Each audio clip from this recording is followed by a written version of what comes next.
আপনারা অনেকেই হয়তো জানেন না, পঞ্চগড়ে চায়ের পাশাপাশি প্রচুর পরিমাণে মরিচের চাষাবাদ করা হয়ে থাকে। 2024-25 অর্থ বছরে বাংলাদেশে সবচেয়ে বেশি মরিচ উৎপন্ন হয়েছে এই পঞ্চগড় জেলায়।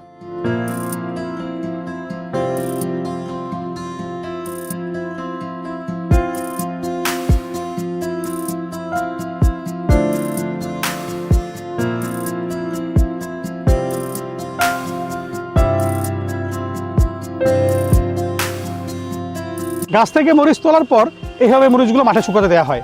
দেখে এত সুন্দর লাগে, মনে হয় লাল মরিচের চাদর।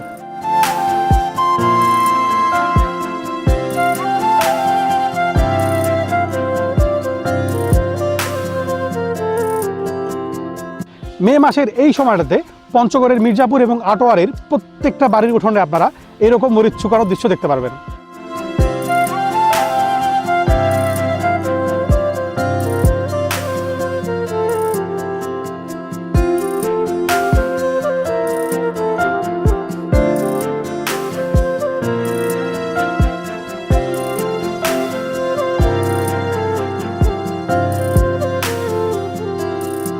লাল কালারের এত ভেরিয়েশন যে হতে পারে, এই মরিচগুলো না দেখলে বুঝতামই না।